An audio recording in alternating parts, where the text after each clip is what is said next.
University life থেকে বের হয়ে একটা মানুষ যখন সে প্রথম একটা জবের জন্য সে প্রিপেয়ার হবে, তার ক্যারিয়ার প্ল্যানিং থেকে শুরু করে সিভি, তার ইন্টারভিউ প্রত্যেকটা ধাপে, ধাপে সে মাল্টিপল সমস্যার সম্মুখীন হয়। আমরা কিভাবে প্রত্যেকটা সমস্যা আমরা ধরে, ধরে হচ্ছে আমরা এক্ষেত্রে চাচ্ছি সলভ করতে। যাতে করে ইউনিভার্সিটি থেকে জব মার্কেটের ওই পথটা তার জন্য অনেক, অনেক বেশি স্মুথ হয়।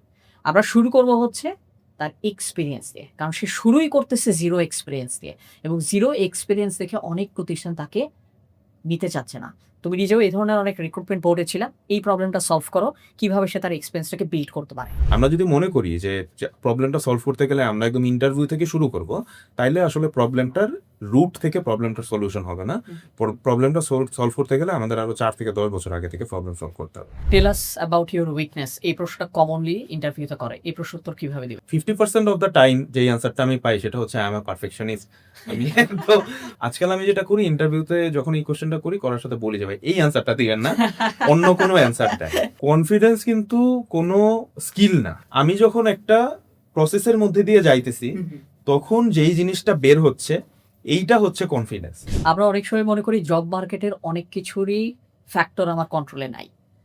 এটা আসলে ভুল। আমাদের যে জব লাইফের একটা ট্রানজিশনাল মোমেন্ট থাকে, এই সময়কালে প্রবলেমগুলো নিয়ে আমরা চেষ্টা করব আপনাদেরকে একটু সলিউশন দিতে, একটু স্টেপ বাই স্টেপ প্রসেসে।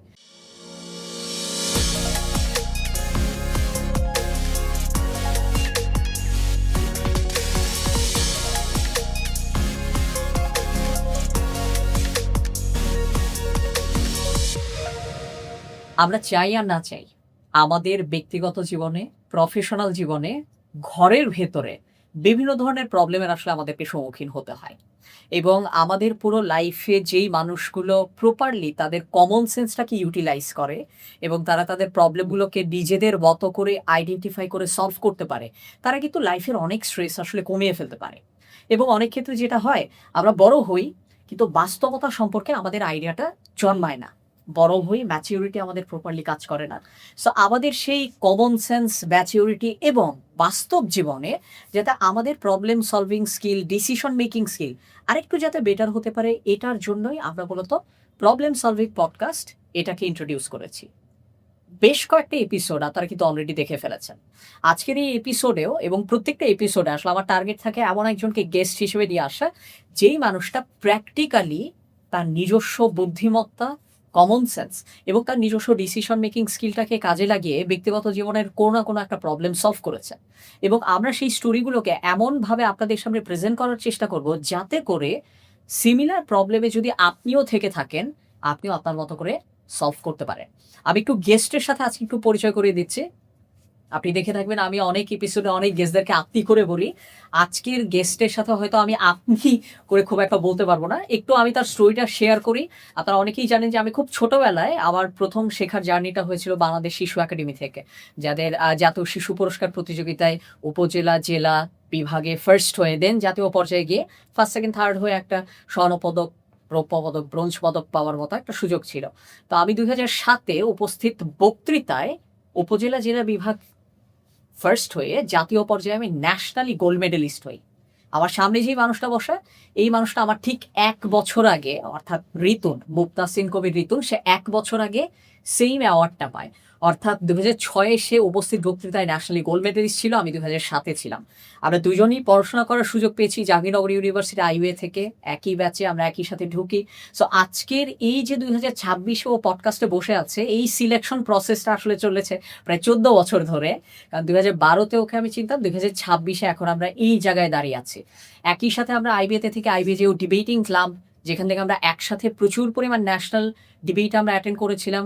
একটা বছর আমি নিজে প্রেসিডেন্ট ছিলাম, সেই বছর আমার সাথে সে জেনারেল সেক্রেটারি হিসেবে ছিল এবং এর পরবর্তীতে সে নিজেও ডিবেটিং ক্লাবের প্রেসিডেন্সির দায়িত্বটা সে নেয়। একটু ইউনিভার্সিটির স্টোরিগুলো বলছি এই কারণে, কারণ আজকের আমাদের এই পডকাস্টের আমাদের টার্গেট আমাদের ইউনিভার্সিটি লাইফ এবং ইউনিভার্সিটি লাইফটা পার করার পরই আমাদের যে জব লাইফের একটা ট্রানজিশনাল মোমেন্ট থাকে, এই সময়কালে প্রবলেমগুলো নিয়ে আমরা চেষ্টা করব আপনাদেরকে একটু সলিউশন দিতে, একটু স্টেপ বাই স্টেপ প্রসেসে।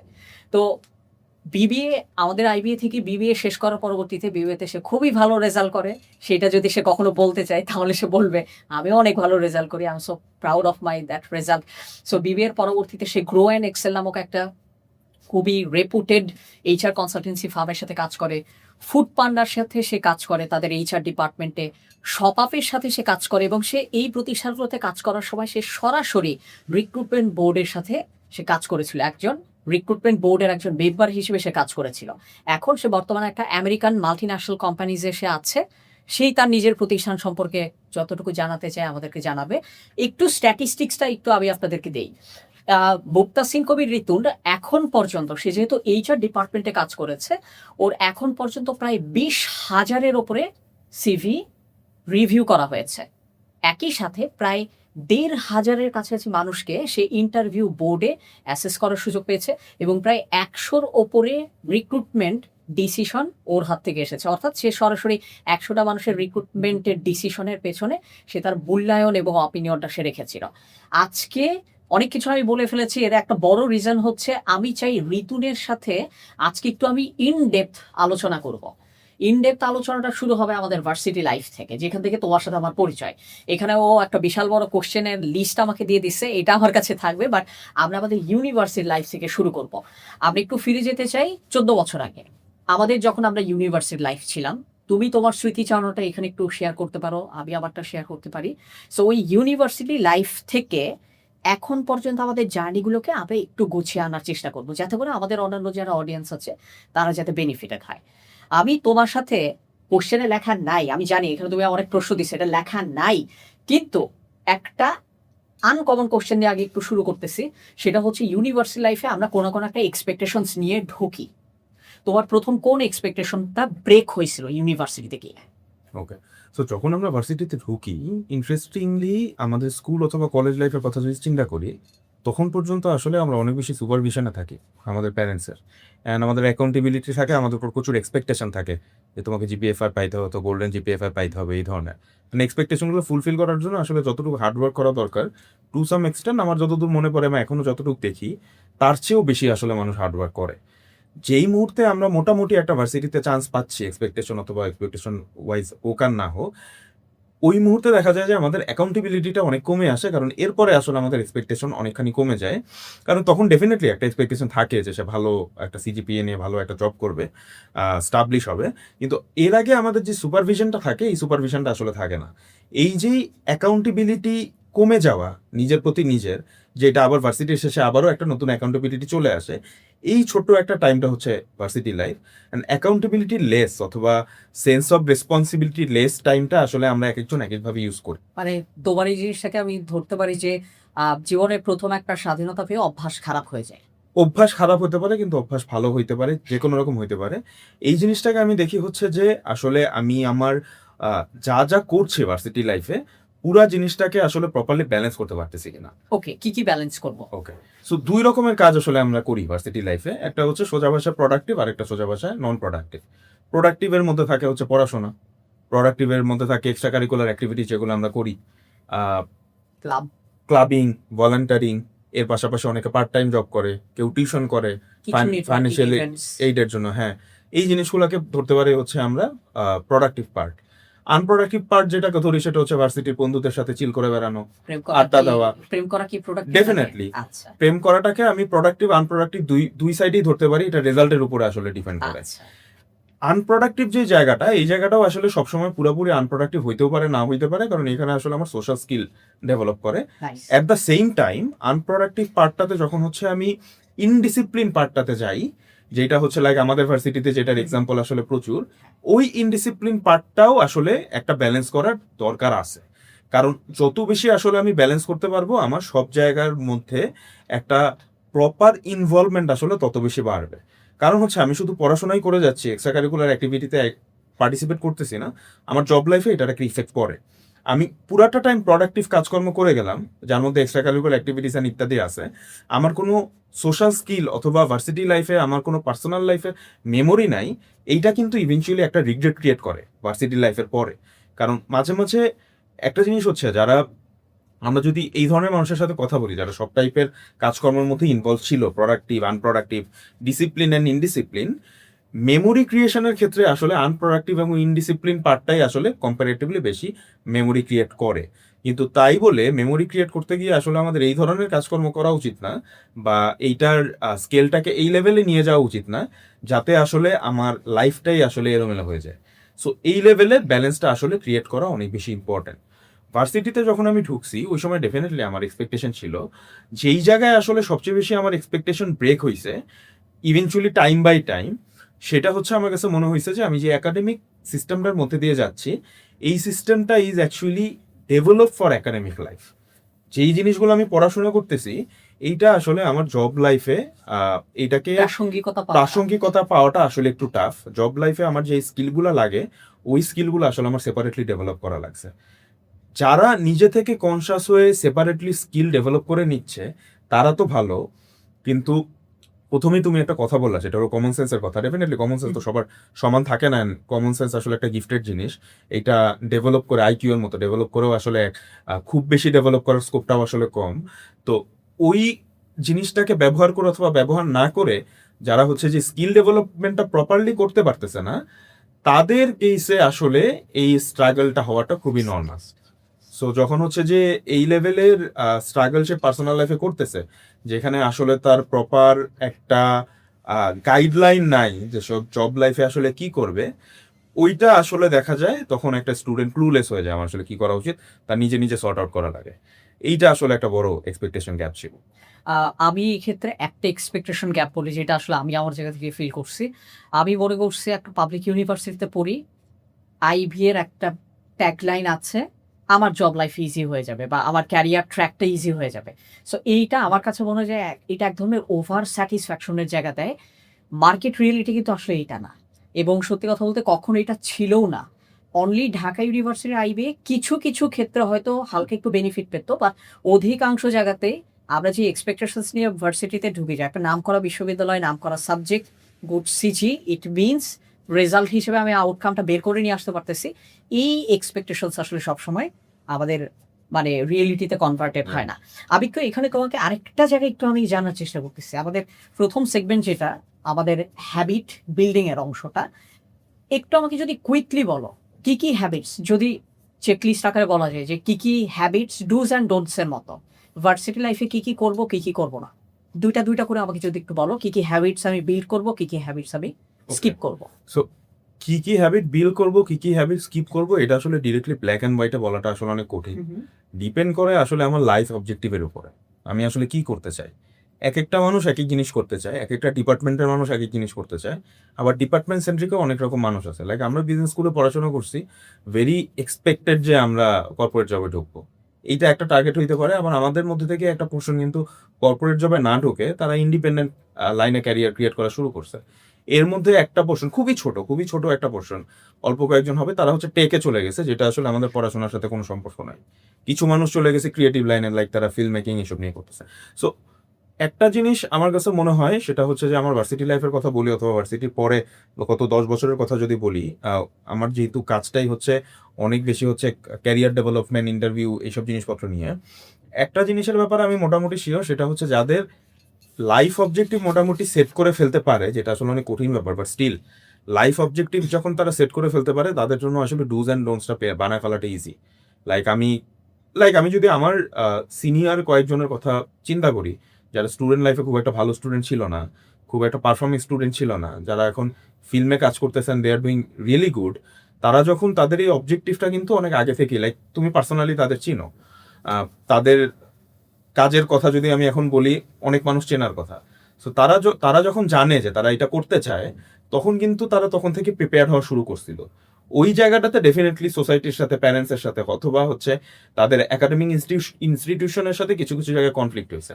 পড়াশোনা না করে এইসব ফিল্ম মেকিং এ আসো, রেজাল্ট ভালো না, তোমাদের চলাফেরা তো কর্পোরেটের জন্য রেডি না। আমার কাছে মনে হয় যে এন্টায়ার গ্রুমিং সিস্টেমটা বোঝা উচিত যে কিছু আসলে এক এক রাস্তায় যাবে, এন্ড সবসময় হচ্ছে কিছু মানুষ থাকবে যারা সিস্টেমের বাইরে গিয়ে কাজ করবে। So this is very important, এটা আসলে ওই ইকোসিস্টেমটারও বোঝার যে ও আসলে কোন অবজেক্টিভটা টার্গেট করে আগে যাচ্ছে। এই ক্ষেত্রে জাস্ট আমি একটু আগে বলছো না যে আসলে 10 বছরের একটা প্রসঙ্গ যখন আসছিল, আমি একটা পজিটিভ হ্যাবিট হিসেবে যেটা বুঝি, আমি যদি কোনো একটা লাইনে নিজেকে ডেভেলপ করতে চাই, ওই লাইনে আমার থেকে 10 বছর আগানো মানুষের কাছ থেকে আমার এক্সপেরিয়েন্স শোনা উচিত। Right. কারণ আমি 10 বছর আগে থেকেই এটা ছাড়া যেটা হবে যে আমি একটা ড্রিমি ডিসিশন নিতে পারবো যে আমার স্বপ্ন এটা। ইনফর্ম ডিসিশন আমি নিতে পারবো না। কারণ আমি তো ওই রাস্তা দিয়ে হাঁটি নাই। সো আমি যদি কোনো একটা বিষয়ে ডিসিশন নিতে চাই তাহলে আমার অবশ্যই উচিত ওই রাস্তায় আমার থেকে আগে 10 বছর আগে একটা মানুষ যিনি পথ চলেছে, ওই মানুষটা আসলে কিভাবে নিজেকে ডেভেলপ করেছে এটা জানা। সেকেন্ড আরেকটা, যেহেতু ডুজ অ্যান্ড এবং ডোন্টস এর কথাটা আসছে, আমাদের অনেকেই দেখা গেছে আমাদের দেশে কিন্তু আমরা সাবজেক্টগুলোতে আমরা বাই চান্স পড়ি, আমরা বাই চয়েস পড়ি না। যার জন্য অনেক সময় দেখা যায় আমি একটা সাবজেক্টে পড়ার পরবর্তীতে সাবজেক্টটা আমার ভাল লাগতেছে না, ওটা আমাকে ভেতর থেকে টানতেছে না। সেই মোমেন্টে আমাদের সোসাইটিতে ছেলেপেলেরা যে ভুলগুলো করে ফেলে, তুমি বিবিএ করতেছো, তোমার ফিল্ম মেকিং ভাল লাগে, এখন তুমি বিবিএর পড়াশোনাটাও করতেছো না, আবার তুমি কোনো একটা এজেন্সিতে গিয়ে তুমি ফিল্ম মেকিংটাও শিখতেছো না, তোমার আমও যাচ্ছে ছাড়াও যাচ্ছে। এবং আমরা কিন্তু আমাদের ব্যক্তিগত লাইফে এরকম অনেক দেখছি যে আমাদের চারপাশে এরকম বেশ কয়েকটা সার্কেলেরই ফ্রেন্ড ছিল যাদের আম ছাড়া দুইটাই গেছে। এর কারণ হচ্ছে সে তার মূল পড়াটাও তার পছন্দ না, যেটা পছন্দ সে সেইটার ব্যাপারেও সিনসিয়ার না। Right. ডিফারেন্ট প্যাশন থাকাটা কোনো সমস্যা না, আনকনভেনশনাল কোনো প্যাশন থাকাটা সমস্যা না, ওইটার জন্য প্রিপারেশন না নেওয়াটা হচ্ছে সমস্যা, ওইটার জন্য ডেটা আনতে না পারাটা হচ্ছে সমস্যা। আজকের এই পডকাস্টে আসলে আমাদের নিজেদের টার্গেট হচ্ছে ইউনিভার্সিটি লাইফ থেকে বের হয়ে একটা মানুষ যখন সে প্রথম একটা জবের জন্য সে প্রিপেয়ার হবে, তার ক্যারিয়ার প্ল্যানিং থেকে শুরু করে সিভি, তার ইন্টারভিউ, প্রত্যেকটা ধাপে ধাপে সে মাল্টিপল সমস্যার সে সম্মুখীন হয়। আমরা কিভাবে প্রত্যেকটা সমস্যা আমরা ধরে ধরে হচ্ছে আমরা এই ক্ষেত্রে চাচ্ছি সলভ করতে, যাতে করে ইউনিভার্সিটি থেকে জব মার্কেটের ওই পথটা তার জন্য অনেক অনেক বেশি স্মুথ হয়। আমরা শুরু করব হচ্ছে তার এক্সপিরিয়েন্স দিয়ে, কারণ সে শুরুই করতেছে জিরো এক্সপিরিয়েন্স দিয়ে, এবং জিরো এক্সপিরিয়েন্স দেখে অনেক প্রতিষ্ঠান তাকে নিতে চাচ্ছে না। তুমি নিজেও এই ধরনের অনেক রিক্রুটমেন্ট বোর্ডে ছিলাম, এই প্রবলেমটা সলভ করো কিভাবে সে তার এক্সপিরিয়েন্সটাকে বিল্ড করতে পারে। ওকে, সো রিক্রুটমেন্টের এই পার্টটা আমরা যখন চিন্তা করি যে কেউ একটা জবের জন্য ইন্টারভিউ দিতে চাচ্ছে অথবা অ্যাপ্লাই করতেছে, কমন পারসেপশন হচ্ছে আমরা মনে করি রিক্রুটমেন্ট প্রসেসটা আসলে শুরু হচ্ছে তার ইন্টারভিউ দিয়ে। আমি যেভাবে জিনিসটাকে দেখি সেটা হচ্ছে যে তার আসলে এই প্রসেসটা শুরু হয় আরও 10 থেকে 15 বছর আগে থেকে, মিনিমাম 4 বছর আগে থেকে। 4 বছর আগে সে মোটামুটি একটা ভার্সিটিতে ভর্তি হয়, ভর্তি হওয়ার পরে তার সে স্কিল বিল্ড করা শুরু করে। 10 বছর আগের কথা যদি চিন্তা করি, এর আগেও আসলে সে নানা রকম এক্সট্রা কারিকুলার অ্যাক্টিভিটিসের মধ্যে দিয়ে যায়। আমি যদি ওই পার্টিকুলার মানুষটা যে হচ্ছে একজন ক্যান্ডিডেট, সে নিজেকে কীভাবে বিল্ড করবে অথবা তার সিভি কীভাবে বিল্ড করবে, ওই জার্নিটার কথা চিন্তা করি, জার্নিটা আসলে আরও অনেক আগে থেকে শুরু হয়ে যায়। আমরা যদি মনে করি যে প্রবলেমটা সলভ করতে গেলে আমরা একদম ইন্টারভিউ থেকে শুরু করব, তাইলে আসলে প্রবলেমটার রুট থেকে প্রবলেমটার সলিউশন হবে না। প্রবলেমটা সলভ করতে গেলে আমাদের আরো 4 থেকে 10 বছর আগে থেকে প্রবলেম সলভ করতে হবে। কিভাবে আসলে আমরা সলভ করতে পারি, এইটা হচ্ছে আমাদের নেক্সট কোশ্চেন হইতে পারে। সেটা হচ্ছে যে যখন আমি একটা সিভি সাবমিট করতেছি, যখন আমি একদম ফ্রেশ গ্র্যাড, আমার মাত্র হয়তো ইন্টার্নশিপটা শেষ হয়েছে, ওই সময় আসলে আমার কোনো এক্সপিরিয়েন্স না থাকাটাই নর্মাল। একটা রিক্রুটার আসলে তখন কি দেখে একটা সিভি অ্যাসেস করে অথবা একটা মানুষকে ইন্টারভিউতে ডাকে, এইটার অ্যান্সার মোটামুটি সবাই জানে। এখানে হচ্ছে যে তার এক্সট্রা কারিকুলার অ্যাক্টিভিটিস দেখে, পার্ট টাইম জব এক্সপিরিয়েন্স দেখে, তার বিজনেস কম্পিটিশন বা এই ধরনের অনেক কিছু আছে, এইগুলোতে সে পার্টিসিপেট করতেছে কিনা, এই জিনিসগুলো দেখে। কি কি স্কিল তার আছে, যখন আমি স্কিল বলতেছি আমি পার্টিকুলার টুল নিয়ে কাজ করতে পারার স্কিল বলতেছি, লাইক পাইথন হইতে পারে, পাওয়ার বিএ হইতে পারে, পাওয়ার পয়েন্ট, এক্সেল, এগুলো তো ডেফিনেটলি এখন সব জায়গায় লাগে। আর টেক লাইনে যদি হয়, ইন দ্যাট কেস কোন ধরনের সফটওয়্যার ডেভেলপমেন্ট সে করতে পারে, এই জিনিসগুলো তখন সে একটা রিক্রুটার হচ্ছে দেখছে। তার মানে হচ্ছে যে তার আসলে ইন্টারভিউর যে জার্নিটা আসলে ইন্টারভিউর দিন শুরু হয় না, মিনিমাম 4 বছর আগে থেকে শুরু হয়। এই 4 বছর আগে এই পুরো জার্নিটাতে আসলে তার মোটামুটি বুঝতে হবে যে সে আসলে কোন টাইপের ক্যারিয়ারে যেতে চায়, যেটা আমরা শুরুতেই আলাপ করলাম। ওই হিসাবে হচ্ছে তার হচ্ছে এক্সপিরিয়েন্স অথবা স্কিলগুলা হচ্ছে বিল্ড করতে হবে। ডেফিনেটলি ভার্সিটিতে একটা মানুষ যখন জয়েন করে, ফার্স্ট ইয়ারেই তার জন্য আসলে ডিফিকাল্ট সে কোথায় যাবে এটা বুঝতে পারা। অলসো আমাদের দেশের কালচারে আসলে ক্যারিয়ার মাইগ্রেট করার স্কোপটা অনেক কম। ইভেন একটা মানুষ লাইক এইচআরে যদি জয়েন করছে, তার সারা জীবন মোরাললেস এইচআরই কাজ করতে হয়। তো যেহেতু স্কিপ করার পার্টটা কম, এই জন্য আসলে শুরু থেকে একটু কনসিয়াস হওয়াটা ইম্পর্টেন্ট। তারপরও মোটামুটি এইটা তো বোঝা যায় যে আমি কর্পোরেটে যাবো কিনা এইটা বুঝতে পারলে তারপর আমি HR, finance, supply chain, sales, এগুলা কিন্তু আমি তখন বুঝতে পারি, ফাংশনগুলো বুঝতে পারি। ফাংশনগুলোর প্রচুর পরিমাণে হচ্ছে কমন স্কিল সেট আছে যেগুলো মোরাললেস সব জায়গায় একই লাগে। সো ওই স্কিলগুলো আসলে শুরু থেকে ডেভেলপ করাটা important. At the same time এগুলা যখন আমরা চিন্তা করবো, আমাদের আসলে বুঝতে হবে ফিউচার ওয়ার্কপ্লেস আসলে কোন দিকে যাচ্ছে। ফিউচার ওয়ার্কপ্লেস কিন্তু সবসময় একটা চেঞ্জের মধ্যে দিয়ে যায়। এখন এআই চলে আসছে দেখে কিছু হইলেই আমরা এআই শুরু করি। ব্যাপারটা আসলে এরকম না যে এআই আসার পরে ম্যাসিভ চেঞ্জ হয়েছে, আগে আসলে কখনো কোনো চেঞ্জ হয় নাই। ফিউচার ওয়ার্কপ্লেস সবসময় একটা চেঞ্জের মধ্যে দিয়ে যায়, তারা একটা প্রোডাক্টিভিটি এফিসিয়েন্সি চেঞ্জের মধ্যে দিয়ে যায়। স্পেশালি এই জিনিসগুলো সবসময় টেক ইন্টিগ্রেটেড হয়। এই জিনিসগুলো বোঝাটা ইম্পর্টেন্ট যে আজকে থেকে 10 বছর পরে আসলে মার্কেট কোথায় যাবে, অথবা 20 বছর পরে কোথায় যাবে। এই জিনিসগুলো বোঝার জন্য আসলে প্রচুর মানুষের সাথে কথা বলা, প্রচুর পডকাস্ট দেখা, প্রচুর আর্টিকেল পড়া, এই জিনিসগুলো পড়তে হয়। কারণ আমার কাছে যেটা মনে হয়, যখন আমি হিস্ট্রি বুঝতেছি, পাস্ট বুঝতেছি, আমার জন্য ফিউচার বোঝাটা আসলে অনেক বেশি ইজি। এই কমন প্রসেসটা আসলে, কমন টেকনিকটা আসলে একটু মাথায় রাখা আমার কাছে মনে হয় ইম্পর্টেন্ট। তো আগে থেকে যখন আমাদের এই জিনিসগুলো শুরু হয়ে যাচ্ছে ভার্সিটির শুরু থেকে, তখন আসলে আমার টার্গেটটা সেট করা ইজি, অথবা আমি কি প্রসেসের বা টেকনিকের মধ্যে দিয়ে যাব এইটা করাটা ইজি। ওইটা যখন আমি করতেছি, তখন কিন্তু অটোমেটিক 4 বছরের মধ্যে আমার কিছু এক্সপিরিয়েন্স বিল্ড হয়ে যাচ্ছে, যেইটা দেখে আমাকে একটা রিক্রুটার ইন্টারভিউতে ডাকতে হবে। এখানে জাস্ট একটা কুইক টিপ হয়তো সবাইকে দেওয়া যায়। ইউনিভার্সিটি আসলে ফার্স্ট ইয়ার এ থাকাকালীন সময় থেকে আমাদের উচিত জব ডেসক্রিপশনগুলো ভালো মতো পড়া, জব সার্কুলারগুলো স্টাডি করা। সো এটা জাস্ট অনেকে যেটা করে অনার্সের পরে গিয়ে জীবনে প্রথম কোনো একটা জব সার্কুলার স্টাডি করে। এটা না করে আমরা যদি ফার্স্ট ইয়ার সেকেন্ড ইয়ার থেকে বিভিন্ন ইন্ডাস্ট্রিতে জব সার্কুলারে কোন পজিশন, কী কী রিকোয়ার্ড রেসপন্সিবিলিটি, কী কী রিকোয়ার্ড কোয়ালিফিকেশন, এগুলো যদি পড়া হয়, তাহলে কী হবে, প্রত্যেকটা সার্কুলার একটা করে রিমাইন্ডার হিসেবে কাজ করে যে আমার এই স্কিলগুলো নিয়ে কাজ করতে হবে। এটার সাথে আমি আরেকটু অ্যাড করি, যখন হচ্ছে এই 4 বছরের একটা ডেভেলপমেন্ট ফেজের মধ্যে, ডেভেলপমেন্ট জার্নির মধ্যে দিয়ে যাচ্ছে, এই কাজগুলো করলে, মানে প্রচুর ক্লাবিং করলে, এক্সট্রা কারিকুলার অ্যাক্টিভিটিস করলে, তারপরে হচ্ছে যে পার্ট টাইম জব করলে, অথবা প্রজেক্ট রিলেটেড কাজ করলে, এইগুলা করলে কিন্তু বেসিক স্কিল ডেভেলপ হচ্ছে। কারণ ইন্টারভিউতে আমি যখন যাচ্ছি, আমার কনফিডেন্স ইস্যু হয়, এই কাজগুলো করে আসলে অটোমেটিক আমার কনফিডেন্স বিল্ড হচ্ছে।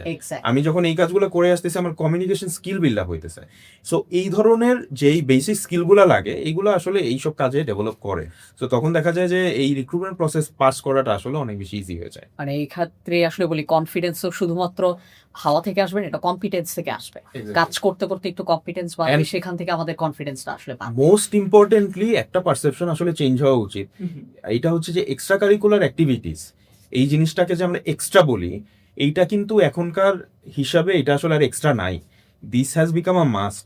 আপনি যে পড়াশোনাগুলো করেন, কিছু কিছু কোর্স আপনার জব লাইফে হয়তো লাগবে না, কিন্তু এই যে কম্পিটেন্সিগুলো ডেভেলপ হয় আপনার এক্সট্রা কারিকুলার অ্যাক্টিভিটিস, সোফার এক্সট্রা কারিকুলার অ্যাক্টিভিটিস, এই জিনিসগুলাই আসলে আপনার পরের স্কিল ডেভেলপ করে। সো এক্সট্রা কারিকুলার অ্যাক্টিভিটিসকে এক্সট্রা ভাবার আসলে কিছু নাই, এইটা আসলে এখন একটা মেইন স্ট্রিম জিনিস। ওকে, আমরা স্টেপ 1-এ চলে যাই। আমার স্টেপ 1 হচ্ছে সিভি। প্রতিষ্ঠান আমাকে চিনে না, সিভির মাধ্যমে প্রতিষ্ঠানের সাথে আমার প্রথম একটা টাচ পয়েন্ট তৈরি হয়। এইটা নিয়ে আমাকে একটু কিছু বলো, কমন মিস্টেকস আমরা কি কি করি? ওকে, সো কমন মিস্টেক্সের আগে আবার আমি একটু জার্নিটাতে যাই, তাহলে মিস্টেক্স গুলা হচ্ছে যে অ্যাড করাটা ইজি হবে। সেটা হচ্ছে যে সিভি আসলে কি, সিভি তো আসলে আমার অ্যাজ আ পার্সন, আমার যে প্রফেশনাল ভার্সনটা আছে, এই প্রফেশনাল ভার্সনটার একটা রিটেন ফরম্যাট। আমি যা যা করে আসছি, ওই জিনিসটা আমি যত সুন্দর করে এখানে প্রেজেন্ট করতে পারবো, আমার সিভি আসলে তত বেশি সাকসেসফুল। যেহেতু এটা আসলে সিভি লেখার, সিভি রাইটিং এর কোনো সেশন নাই, কারণ এটা নিয়ে আসলে আমি ডিটেল কথা বলবো না, খুবই বেসিক কথাবার্তা বলবো। সো সিভিতে আসলে ওই জিনিসগুলোই উঠে আসতে হবে যে কাজগুলো আমি করে আসছি। একই সাথে ওই জিনিসগুলোই লিখতে হবে যেটা আসলে আমার সিভিতে ভ্যালু অ্যাড করে। ভ্যালু অ্যাডের পার্টটাও আসলে পজিশন টু পজিশন ভ্যারি করে। প্রাসঙ্গিকতা, রাইট। সব রোলের জন্য আসলে সব জিনিসপত্র সিভিতে লেখাটা আসলে রিলেভেন্ট না। এই জন্য আসলে যেটি নিয়ে আমরা মাত্র কথা বললাম, যে আমার আসলে কি কাজটা করতে হবে, এটা বোঝাটা অনেক ইম্পর্টেন্ট। সিভিতে ওই জিনিসগুলো লিখতে হবে যেটা আসলে আমি করে আসছি। এখন ধরেন আমি অ্যাপ্লাই করতেছি হচ্ছে একটা সফটওয়্যার ফার্মে, যেখানে আমার সফটওয়্যার ইঞ্জিনিয়ারিং নিয়ে কাজ করা লাগবে। সেইখানে ইম্পর্টেন্ট কিছু না, সিঙ্গিং ইম্পর্টেন্ট না, ইভেন সেখানে হচ্ছে ভলান্টিয়ারিং, যেগুলো হচ্ছে মানে কমপ্লিটলি হচ্ছে ইভেন্ট অর্গানাইজিং টাইপের কাজকর্ম, এগুলোও আসলে অত বেশি ইম্পর্টেন্ট না। ডেফিনেটলি অ্যাড করা যায়, অ্যাড করলে দোষের কিছু নাই, বাট ওগুলো আসলে প্রায়োরিটি লিস্টের অনেক পরের দিকে চলে আসে। ওইখানে ইম্পর্টেন্ট হচ্ছে আমি এই পার্টিকুলার জব করার জন্য আমার আসলে কি কি স্কিল সেট আছে। আমি ডেটা অ্যানালিস্ট রোলের জন্য অ্যাপ্লাই করতেছি, আমি আসলে কি কি প্রজেক্টে ডেটা অ্যানালিস্ট নিয়ে কাজ করে আসছি, কি কি টুল নিয়ে কাজ করে আসছি, ওইটা জানাটা ইম্পর্টেন্ট। ওইখানে আসলে আমি ডিবেট করে ন্যাশনাল চ্যাম্পিয়নশিপ পাইছি, লেখেন ভালো, ওইটা আসলে মেজর ভ্যালু একটা কম্পারেটিভলি কম করবে, ভ্যালুয়েট করবে, কম্পারেটিভলি কম অ্যাড করবে। কারণ যখন আমি ডেটা অ্যানালিসিস করতেছি, আমার ডেটা বুঝাইতে হইলেও আমার একটা মিনিমাম কমিউনিকেশন স্কিল লাগে। এই কমিউনিকেশন স্কিলটা যদি অনেক ভালো হয় তাহলে কিন্তু অনেক ভালো, তখন আমি ভালো মতো বুঝাইতে পারতেছি। কিন্তু তার আগে তো ইম্পর্টেন্ট হচ্ছে আমি পাইথন ইউজ করতে পারি কিনা বা পাওয়ার বাই ফাংশনাল এক্সপার্টিসটা হচ্ছে আগে দরকার। ওইটা হচ্ছে বেশি ইম্পর্টেন্ট। সো এই জিনিসগুলো আসলে ওইভাবে ডেভেলপ করেছি, এই জিনিসগুলো আমি ডেভেলপ করে আসছি, ওইভাবে হচ্ছে আসলে আমার সিভিতে প্রজেক্ট করতে হবে। এই প্রপার প্রজেকশনটা না থাকার কারণে আসলে একটা বড় ধরনের এক্সপেকটেশন মিসম্যাচ হয়, যে কারণে হয়তো অনেক সময় সিভি শর্টলিস্ট হয়। কুইক একটা হয়তো এই ক্ষেত্রে আমরা সবাইকে টিপ দিতে পারি যে জব ডেসক্রিপশন থেকে কিওয়ার্ডস গুলোকে সিভিতে যতটুকু পারা যায় রেলেভেন্ট ওয়েতে প্রেজেন্ট করা, যাতে করে বড় হয় যে এই জব ডেসক্রিপশনের জন্য এই সিভিটা বানানো হয়েছে। Right. আদারওয়াইজ সিভির কিওয়ার্ড আর জব ডেসক্রিপশনের কিওয়ার্ড যদি ম্যাচ না করে, আসলে সহজ কথায় প্রতিষ্ঠান আসলে best of the best candidate খুঁজে না, তারা রাইট ক্যান্ডিডেট খুঁজে, আর রাইট ক্যান্ডিডেটের ডেফিনেশন হচ্ছে তাদের দেওয়া জব ডেসক্রিপশন। সো এখানে আরেকটা জিনিস অ্যাড করি, সেটা হচ্ছে যে সিভি কেসে আসলে একটা জিনিস সবসময় মাথায় রাখা লাগে, সেটা হচ্ছে কোয়ালিটি ওভার কোয়ান্টিটি। এমন অনেক সিভি দেখে আসছি যে সিভিতে আসলে অনেক কিছু করে আসছে এরকম লেখা, কিন্তু ওইখানে হচ্ছে কোয়ালিটির উপর ফোকাস আসলে কম্পারেটিভলি কম করতেছে। এটা হচ্ছে লাইক ওভার কোয়ালিফাইড ক্যান্ডিডেটের কেসে মাঝে মাঝে হয়, এত কিছু করে আসছে যেটা সিভি আসলে কয়েক পেজের হয়ে গেছে। আচ্ছা, কমন একটা কোশ্চেন, মানে যেটা ধরেন, যেটা হচ্ছে যে আমরা যখন ভার্সিটিতে থাকতাম তখন আমরাও কোশ্চেন করতাম, এখনো সেম কোশ্চেন আমি শুনি, সিভি কয়েক পেজের, পেজ। 1 পেজ নাকি 2 পেজ বেশি করা যাবে কিনা, সিভিতে কালার লেখা যাবে কিনা, এইগুলা বোঝার জন্য প্রচুর পরিমাণে টিউটোরিয়াল ইউটিউবে আছে, পেইড আনপেইড প্রচুর কোর্স আছে, এগুলো আপনারা করে নিতে পারেন যারা অডিয়েন্স আছে, ওইখান থেকে আপনারা বেসিক আইডিয়া পাবেন। রিক্রুটার যেটা দেখে, যেহেতু আমি রিক্রুটমেন্ট নিয়ে কাজ করতেছি প্রায় 10 বছরের কাছাকাছি হয়ে গেছে, রিক্রুটার যেটা দেখে সেটা হচ্ছে যে রিক্রুটার দেখে হচ্ছে রেলেভেন্স। আমি যে রোলটার জন্য আপনাকে, যে রোলটার জন্য মানুষ খুঁজতেছি, ওই রোলটার সাথে এই সিভিটা আসলে রেলেভেন্ট কিনা। যখন এটা রেলেভেন্ট হয় ওই সময় আসলে সে এটাকে কল করে। এখন কথা হচ্ছে সিভি রেলেভেন্স আর পার্সোনাল রেলেভেন্স আর ডিফারেন্ট। সিভি আর মানুষ আসলে এক না। সিভিটা হয়তো অনেক ভালো, মানুষটা আসলে হয়তো ভালো না, অথবা মানুষটা হয়তো অনেক বেশি রেলেভেন্ট, সিভিটা রেলেভেন্ট করে লিখতে পারে না। এইখানে যখন আমরা ওই যে সিভি রাইটিং সেশন অথবা কোর্সগুলো করি, তখন দেখি যে বলে যে রোল ওয়াইজ অথবা ডেজিগনেট, মানে particular role wise CV develop করা, যেটা আসলে অনেক কঠিন ব্যাপার। প্রত্যেকটা রোলের জন্য আলাদা আলাদা সিভি বানানো আসলেই কঠিন ব্যাপার। এখন এআই চলে আসে, চ্যাটজিপিটি, জেমিনাই চলে আসে, এটা কিন্তু অনেক ইজি হয়ে গেছে। এখানে প্রজেক্ট অথবা জেম বানায় রাখলে আর ওইখানে হচ্ছে জেডি অ্যাটাচ করলেই হচ্ছে আমার সিভিটা আসলে ওইভাবে লিখে দেয়। এইখানে ক্ল্যারিফাই করার জন্য বলি, সিভিতে আসলে কখনোই হচ্ছে নট রাইট অথবা রং অথবা মিথ্যা এই ধরনের ইনফরমেশন না লেখা ভালো। তাতে মানে মিথ্যা ইনফরমেশন লিখলে যেটা হবে, আপনার সিভিটা তো শর্ট লিস্টার হবে, কিন্তু ইন্টারভিউতে তো আসলে পাস করাটা কঠিন। আরো কঠিন অবস্থা হবে যদি কোনোভাবে ইন্টারভিউতে পাস করে দেয়, তাইলে তো জবে অবস্থা খুব খারাপ হয়ে যাবে। সো ওই পরিমাণ সাকসেসই আসলে জীবনে নামা উচিত যতটুকু সাকসেস আমি ডিল করতে পারি। সো এই জিনিসগুলো মাথায় রাখা ভালো, যে এখানে যেন আপনার ওভারঅল সিভিটার সাথে আপনার এক্সপিরিয়েন্স ম্যাচ করে। এখনকার হিসাবে আরেকটা টিপস জাস্ট অ্যাড করি, সেটা হচ্ছে CV can be a story telling. আপনারা দেখবেন বড় বড় কোম্পানি, মানে অনেক বড় বড় কোম্পানি, এটা এখন আসলে অত বেশি পপুলার হয় নাই, story telling is becoming very popular. যখন আমরা পাওয়ার পয়েন্ট বানাই, একটা স্টোরির মতো করে বানাই, যখন আমরা একটা ডিসকাশন করি একটা স্টোরির মতো করি, ইভেন যখন হচ্ছে আমরা একটা অ্যানাউন্সমেন্ট দেই কর্পোরেট ইভেন্টগুলোতে, ওইটাও একটা স্টোরির মতো করে দেওয়ার ট্রাই করি। এর কারণটা হচ্ছে এটা যদি হয় তাহলে আসলে অডিয়েন্সের রিলেট করাটা অনেক বেশি ইজি হয়। আপনার সিভিটাকে একটা স্টোরি টেলিং এর মতো করে বানাইতে পারেন।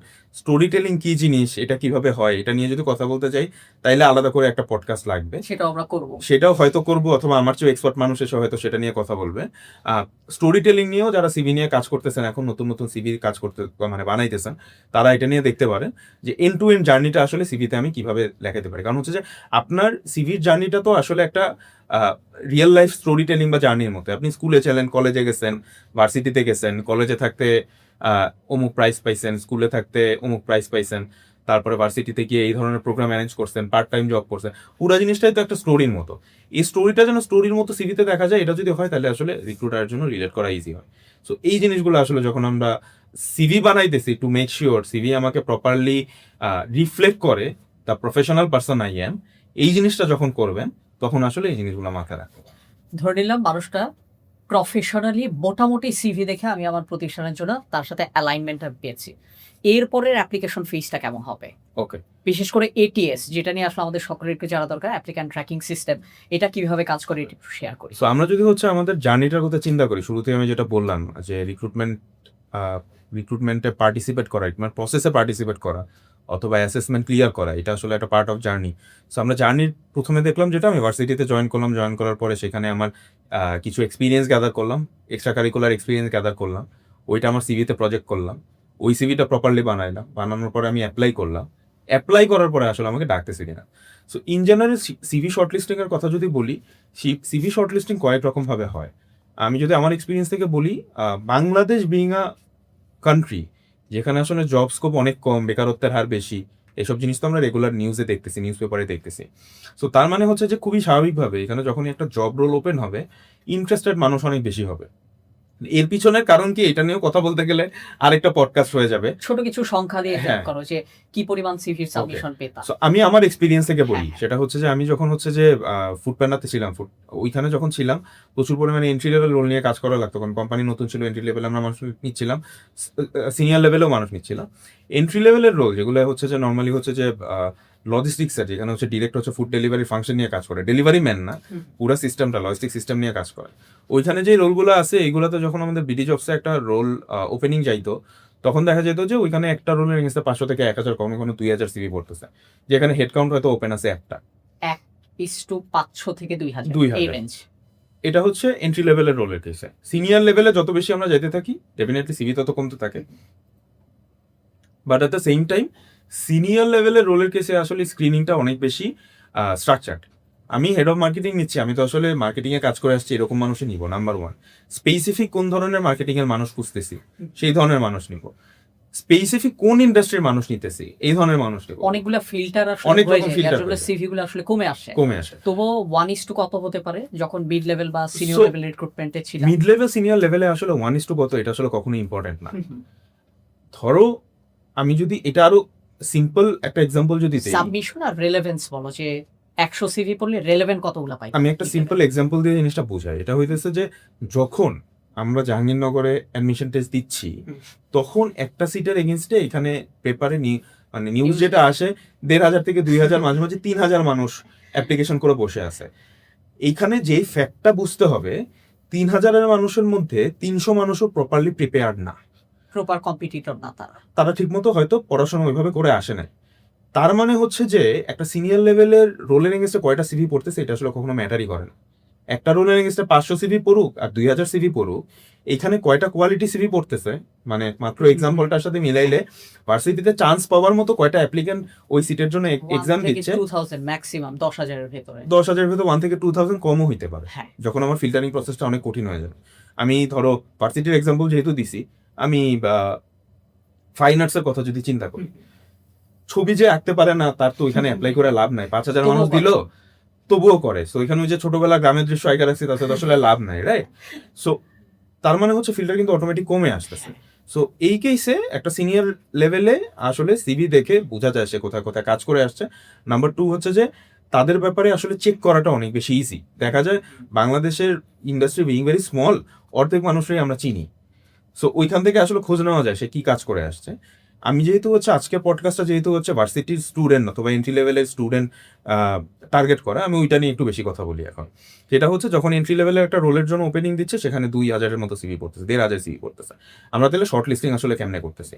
শর্ট লিস্টিং এর কেসে এখানে আসলে অনেকগুলো ফ্যাক্টর আছে, পপুলার ফ্যাক্টর, আনপপুলার ফ্যাক্টর আছে। সবচেয়ে আনপপুলার ফ্যাক্টর একটা হচ্ছে জিপিএ, আরেকটা আনপপুলার ফ্যাক্টর হচ্ছে ইউনিভার্সিটি।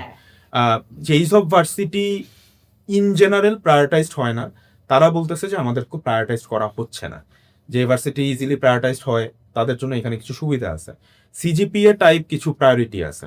এবং এইখানেও একটা জিনিস বলে রাখি, সবসময় যে ভালো রেজাল্ট হইলেই কল পাবে ব্যাপারটা আসলে এমন না। এন্ট্রি লেভেলে স্যালারি হয়তো দিচ্ছে 20 থেকে 25,000 টাকা, সেখানে 3.8 টাকা আসলে লাভ নাই, কারণ either that person will go into academic career, নাইলে যাবে হচ্ছে যে ম্যানেজমেন্ট ট্রেনি টাইপের কোনো ক্যারিয়ার, এইটুকু আন্দাজ করা হয়। সো এবং হিউজ রিস্ক এরকম রোলের জন্য এরকম একটা মানুষ টাকা ওখানে mid level. Itself is an expensive process, এটা অনেকেই আসলে জানে না। Recruitment is a expensive process, এটা আসলে রিক্রুটার অথবা টিমের এক্সপার্টাইজ এই এক্সপেন্সিভ প্রসেসটাকে আমরা কত নন এফিশিয়েন্ট বানাতে পারি। সো এই কস্টটাও আসলে লেটারে বলে হচ্ছে কস্ট পার রিক্রুটমেন্ট অথবা কস্ট পার হায়ার। ওই কস্ট পার হায়ারটাকে আসলে আমরা কত কমায় আনতে পারি। সো যেই দুইটা ফিল্টার নিয়ে কথা বললাম, সবচেয়ে কমন আর হচ্ছে যে সবচেয়ে বেশি বিতর্কিত দুইটা ফিল্টার, ভার্সিটি এবং সিজিপিএ, এই জায়গাগুলো নিয়ে সবসময় ডিবেট আসলে থাকবেই। কারণ হচ্ছে যে যেইখানে একটা রোলের এগেনস্টে 2000 সিভি পড়তেছে, ওইখানে আসলে এরকম ফিল্টার আসবেই, এখানে কিচ্ছু করার নাই। যখন একটা রোলের এগেনস্টে 100 সিভি পড়া শুরু করবে, তখন আই হ্যাভ দ্য অপরচুনিটি 100টা সিভি, কোয়ালিটেটিভ জাজমেন্ট আমরা করতে পারবো, আদারওয়াইজ আসলে সম্ভব না। তখন আমার 100টা সিভি আসলে আমি গো থ্রু করতে পারবো, এর আগে আমার আসলে পসিবল না। আপনি কি করতে পারেন, আপনার ভার্সিটি যদি ডিপ্রায়োরিটাইজ হয় অথবা আপনার সিভি আপনার রেজাল্টের অবস্থা যদি খারাপ হয়, আপনি তাহলে কি করতে পারেন? ভার্সিটি যদি ডিপ্রায়োরিটাইজড হয়, আপনি আগে থেকে টের পাইতেছেন যে আপনার ভার্সিটি, এই যে পার্টিকুলার ভার্সিটিটা, এইটা থেকে অমুক কোম্পানিতে অমুক টাইপের রোলগুলোতে আসলে কম নিচ্ছে, তার মানে আপনারটা ডিপ্রায়োরিটাইজ। আপনার তখন এক্সট্রা এফোর্ট দিতে হবে। যে হচ্ছে যে বাংলাদেশ থেকে ফুটবল খেলতে চায়, বাংলাদেশ ন্যাশনাল টিমে চান্স হয়তো তার বেশি, কিন্তু ন্যাশনাল টিমের কোথায় চান্স পাওয়ার চান্স এটা তো আসলে কম। সো তার আসলে বেশি এফোর্ট দিতে হয়। আপনার তখন বেশি এফোর্ট দেওয়ার জন্য আপনার স্ট্যান্ড আউট করা লাগবে। আপনি যেই টাইপের ক্যারিয়ারে যেতে চান, ওই টাইপের কাজগুলো অনেক আগে থেকেই শুরু করা লাগবে, শুরু করে আপনার সিভি ভারী করা লাগবে। আপনি জানেন যে আপনার ভার্সিটি, এই পার্টিকুলার ভার্সিটির কারণে আপনি একটু ডিপ্রায়োরিটাইজ হইতে পারে আপনার সিভি, তখন আপনার যেটা করতে হবে, তখন সিভি আপনার ভারী করার জন্য আপনার প্রায়োরিটাইজ করা লাগবে, যেন রিক্রুটার আপনাকে প্রায়োরিটাইজ করা শুরু করে। সিজিপিএর কেসেও সেইটা, আপনি যেই ধরনের ক্যারিয়ারে যেতে চান, ওই ধরনের ক্যারিয়ারে আসলে কোন রেঞ্জের সিজিপিএটা লাগে। আমি ধরলাম, এটা খুবই বেসিক আন্ডারস্ট্যান্ডিং, আমি ধরলাম আমি সেলসে কাজ করতে চাই, 4/4 নিয়ে ইন জেনারেল কেউ সেলসে যায় না, মোটামুটি একটা বেসিক রেজাল্ট নিয়ে হচ্ছে যায়। বেসিক রেজাল্টই রাখেন আপনার, তাহলে বেশি কষ্ট করার তো দরকার নাই। আপনি যদি একাডেমিক লাইনে ক্যারিয়ার করতে চান, তাইলে ইভেন 3.5 আসলে কম হয়ে যায়, কারণ এটা আসলে অনেক বেশি। রাইট, ম্যানেজমেন্ট ট্রেনিং টার্গেট করতেছি 3 আপ রাখাটা খুবই ভালো। আমার বুঝতে হবে আমি কোথায় যেতে চাই, ওইভাবে হচ্ছে ওই জিনিসগুলো ক্রিয়েট করা লাগবে। সো এই কমন দুইটা প্রবলেম এইখান থেকে আমরা সলভ করতে পারি, যে এইখানে আসলে যেই জিনিসটা আমার নাই ওই জিনিসটাকে বিল করা, যেইটা আছে ওইটা আসলে দরকারের চেয়ে বেশি আছে কিনা এই জিনিসটা দেখা। এই জিনিসটা যখন আমরা দেখতেছি, মোটামুটি এটা একটা লাইনে চলে আসলো আসলে এখানে আমরা কি করতে পারি। এরপরের প্রবলেমগুলো আসলে আরো বেশি কমপ্লেক্স, তখন আসলে এত হোয়াইট অ্যান্ড ব্ল্যাকে জিনিসটা বলা যায় না। সিভি যখন আমি সর্ট করতেছি, খুবই স্বাভাবিক ব্যাপার, এন্ট্রি লেভেলের রোলে যদি এক্সপিরিয়েন্স থাকে তাহলে তো অবশ্যই ভালো। মানে এক্সাম্পল দেই, আমি যখন এখন ইন্টার্নের ইন্টারভিউ নেই, তখনও দেখি যে ছেলেপেলে অলরেডি সেলস ইন্টার্ন হিসাবে কাজ করে আসছে। এমন কোনো কোম্পানিটা আসলে খুবই ছোট, কিছু কাজ সে করে আসছে, কিছু ক্লায়েন্ট সে ডিল করে আসছে। এর মধ্যে কিছু কিছু কোম্পানি আবার ইন্টারন্যাশনাল টাইপের, নন বাংলাদেশি কোম্পানি, সেখানে সে ফরেন ক্লায়েন্ট ডিল করে আসছে। এগুলা যখন সে করতেছে, তখন আসলে দেখা যায় যে তার সিভি আসলে অনেক বেশি ভারী হয়ে যাচ্ছে। স্বাভাবিকভাবে এই এক্সপিরিয়েন্সটা যেহেতু তার আছে, সে অ্যাজ আ ফ্রেশ গ্রেড, তাকেই আমি কল করতেছি। এই ধরনের জিনিসগুলো বিল করাটা ইম্পর্টেন্ট, কারণ কম্পিটিশন অনেক হাই। একটা রোলের এগেনস্টে অনেক মানুষ অ্যাপ্লাই করতেছে। তো এই যেই স্কিলগুলা অথবা এই যেই রেলেভেন্ট এক্সপিরিয়েন্সগুলো আসলে সিভিতে নিয়ে আসতে হবে, তখন আসলে সিভিটা শর্টলিস্ট হওয়ার পসিবিলিটি বাড়ে। এটিএস নিয়ে যে কথাটা বললা, অ্যাপ্লিকেন্ট ট্র্যাকিং সিস্টেম, খুবই স্বাভাবিকভাবে এটা যেহেতু একটা টেকনিক্যাল টুল, ইন জেনারেল যারা ইউজ করে তারা এটার ব্যাপারে খুব ভালো জানে, যারা ইউজ করে না তারা হয়তো নাম জানে, কেউ হয়তো ওইভাবে নামও জানে না। এটিএস যেটা করে, এই যে আমি প্রসেসটা বললাম, এই প্রসেসটা অটোমেটেড হয়ে যায়। তখন অটোমেটেড হয়ে যায় মানে এখানে আমি ফিল্টার দিয়ে দিচ্ছি, এক্সেলে যেরকম আমরা ফিল্টার করি, এখানে সিস্টেমে ফিল্টারটা করি, ওখান থেকে হয়তো আমাকে সিভি কমায় দিচ্ছে। এক্সপিরিয়েন্স রেঞ্জ, ভার্সিটি, সিজিপিএ, তারপরে হচ্ছে কি কি ট্রেনিং কোর্স করে আসছে, কি স্কিল আছে, কি ধরনের এক্সট্রা কারিকুলার অ্যাক্টিভিটিসে কাজ করে আসছে, এই জিনিসগুলো দিলে আমার সিভি সোর্স হয়ে যাচ্ছে। এখন যেহেতু এআই চলে আসছে, এআই ড্রিভেন এটিএস গুলো দাঁড়ানো শুরু করছে, ওইখানে আলাদা করে আমার আর হচ্ছে যে কোনো ফিল্টার দেওয়া লাগতেছে না, আমি তখন প্রম দিয়ে দিচ্ছি যে আমার আসলে এই টাইপের সিভি দরকার, তুমি এরকম বেস্ট 30টা সিভি আমাকে খুঁজে বের করে দাও। ইউজুয়ালি ব্যাচ কত পার্সেন্ট পায়, একটু ডেটা যদি শেয়ার করো। ম্যাচের ব্যাপারটা কি, আসলে ম্যাচটাও আসলে এইভাবে ব্ল্যাক অ্যান্ড হোয়াইটে আমি বলতে চাই না, কারণ হচ্ছে যে সিভি ম্যাচ আর পার্সন ম্যাচ দুটা ডিফারেন্ট জিনিস। রিক্রুটারের স্কিল, যেটা আসলে এন্টায়ারলি আজকের ডিসিশনের সাথে পুরোপুরি হয়তো রিলেভেন্ট না, তারপরও কিছুটা রিলেভেন্ট দেখে আমি বলতেছি, রিক্রুটারের স্কিল হচ্ছে সিভি ম্যাচ না হওয়ার পরও বুঝতে পারা এই পার্সনটা ম্যাচ হওয়ার চান্স আছে। এইটা একটা রিক্রুটারের স্কিল। এখন অডিয়েন্স ভাবতে পারে তাহলে এটা তো রিক্রুটারের স্কিল, আমার তো কষ্ট করে সিভি বিল্ড করা লাগবে কিনা। সব রিক্রুটার তো এত স্কিলফুল না, তারা তো আসলে কমনলি যেই ফিল্টারগুলো করে সিভি শর্টলিস্ট হয় ওই ফিল্টার করে বাই করতে পারে। আমি এমন রিক্রুটারও দেখছি, মানে এটা আবার খুব রেয়ারও না, ছবি দেখে বলে দিতে পারে এই পার্টিকুলার মানুষটার কেমন। সিক্স সেন্স, তার এন্টায়ারলি সিক্স সেন্স আমি এটা বলবো না, কনশাস ডিসিশন। আমি কনশাস ডিসিশন বলতে সময়ের সাথে সাথে ডেভেলপ হয় ডিসিশনটা, তখন সে এত তাড়াতাড়ি নিতে পারে, তখন এটার সিক্স সেন্স অথবা গাট ফিলিং বলে মনে হয়। ব্যাপারটা আসলে গাট ফিলিং না, এই গাট ফিলিং কই থেকে আসলো এটাও আসলে এইটাও আসলে একটা হিস্ট্রিক্যাল ব্যাপার আছে। মানুষ যখন হচ্ছে বন জঙ্গলে থাকলো তখন তাদের খুব তাড়াতাড়ি ডিসিশন নিতে হইতো। তোমার সামনে একটা বাঘ দাঁড়ায় থাকলে তুমি তো আর এবিসিডি চিন্তা করে 5 মিনিট পরে ডিসিশন নিতে পারবা না। এই যে 1 সেকেন্ডের মধ্যে ডিসিশনটা নেওয়া, এটা আসলে আমাদের ডিএনএ তে রয়ে গেছে। এই কারণে আমরা অনেক ডিসিশন খুব তাড়াতাড়ি নিতে পারি, যেটাকে আমরা সিক্স সেন্স বলি। ব্যাপারটা আসলে সিক্স সেন্স না। তো এগুলা দেখেও হচ্ছে রিক্রুটার চিন্তা বের করে ফেলতে পারে। সো এইভাবে মেইনলি হচ্ছে আমাদের সিভিটা সোর্স হচ্ছে। অ্যান্ড যখন আমি এখান থেকে প্রপারলি সিভিটা শর্টলিস্ট করতে পারতেছি, তারপরে আসলে নেক্সট ফেজ আসে, যেটাকে বলি আমরা ইন জেনারেল ইন্টারভিউ বলতে পারি, অথবা ইন্টারভিউ এর আগে এখানে গ্রুপ ডিসকাশন হতে পারে, অ্যাপটিটিউড টেস্ট হতে পারে, আরো অনেক কিছু হতে পারে। এটা নিয়ে আমাকে যদি একটু কুইকলি বলো যে আমাদের যে বিভিন্ন ধরনের যে অ্যাসেসমেন্ট স্টাইলগুলো যে আছে, group discussion, presentation, problem solving, case studies, gamification হয় বিভিন্ন ধরনের, এইটা নিয়ে যদি আমাদেরকে একটু ব্রিফ ধারণা দাও। ওকে, সো এগুলোর কিছু আসলে সেম। আমরা যখন এই ধরনের প্রবলেমগুলো সলভ করতেছি, এই জার্নিটাও আসলে আমাদের অনেক আগে থেকে শুরু হয়। অ্যাপটিটিউড টেস্ট থেকে শুরু করি। অ্যাপটিটিউড টেস্ট ইন জেনারেল কি আসে? ইন জেনারেল জিআরই জিম্যাটে যেই ধরনের কোশ্চেন আসে, অথবা ঢাকা ভার্সিটি টি ইউনিটে যেই ধরনের কোশ্চেন আসে, অ্যাপটিটিউড টেস্টে ইন জেনারেল ওই ধরনের কোশ্চেন আসে। তার সাথে অ্যাপটিটিউড টেস্টগুলো মোস্টলি এখন টেকনিক্যাল প্ল্যাটফর্মে হওয়ার কারণে এগুলার অনেক অ্যাডভান্স ভার্সন আছে, যেগুলো থেকে ডিরেক্ট এক আর এক যোগ করলে কত হয় 2, এগুলা না করে আরো ডিপ লেভেলের অ্যাপটিটিউড টেস্ট আসলে করা যায়। অ্যাপটিটিউড টেস্ট বা অ্যাপটিটিউড ইটসেলফ একটা বাইবোন স্কিল, বাট ডেফিনেটলি এটা ডেভেলপ করা যায়। এই ডেভেলপমেন্টটাই আসলে ইম্পর্টেন্ট, অ্যান্ড এই অ্যাপটিটিউডটা পলিশ করাটা ইম্পর্টেন্ট। পলিশ করাটা ইম্পর্টেন্ট এই জন্য যে আইকিউ এর ব্যাপারে আমরা যারা জানি, আমরা খুব ভালো মতো জানি যে আইকিউ বেশি মানে আসলে সাকসেস অথবা হচ্ছে কোনো একটা পার্টিকুলার ইম্প্যাক্ট ক্রিয়েট করা, এইটা ইনশিওর করে না। আউটলায়ার্স টাইপের বই যদি কারো পড়া থাকে, এখানে এই ধরনের অনেক কিছু লেখা, রাইট, ম্যালকম গ্ল্যাডওয়েলের, ওইখানে এই জিনিসের ব্যাপারে অনেক ডিটেইল কথাবার্তা বলা আছে। সো তার মানে হচ্ছে ওর আইকিউটা আসলে পলিশ না। পলিশড না হওয়ার অনেক কারণ থাকতে পারে, এটা তো ডেফিনেটলি একটা সোশিও ইকোনমিক জায়গা থেকে।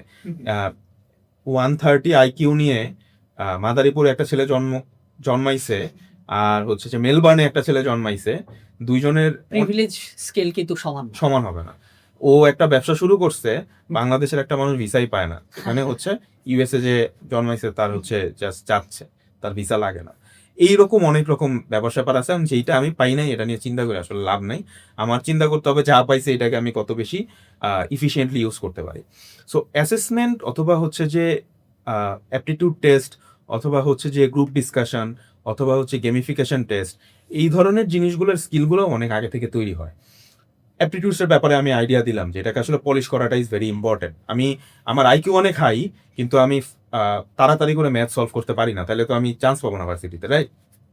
এখানে একটা জিনিস একটু অ্যাড করে দিচ্ছি, এই ভিডিও ডেসক্রিপশন বক্সে কিন্তু আমি কয়েকটা ফ্রি রিসোর্স আপনাদের সাথে শেয়ার করে দিয়েছি, যেখানে গিয়ে আপনি ফ্রিতে বিভিন্ন ধরনের অ্যাপটিটিউড টেস্টে আপনি অ্যাটেন্ড করতে পারবেন এবং রেগুলার একটা প্র্যাকটিসের মধ্য দিয়ে আপনি যেতে পারবেন। প্লিজ, আমরা যদি হচ্ছে গ্রুপ ডিসকাশনের কথা বলি, গ্রুপ ডিসকাশন একসাথে এখানে কি হয়, এখানে একটা টপিক দেয়, একসাথে অনেকগুলো মানুষ বসা থাকে, তারা এটা নিয়ে আলাপ করে।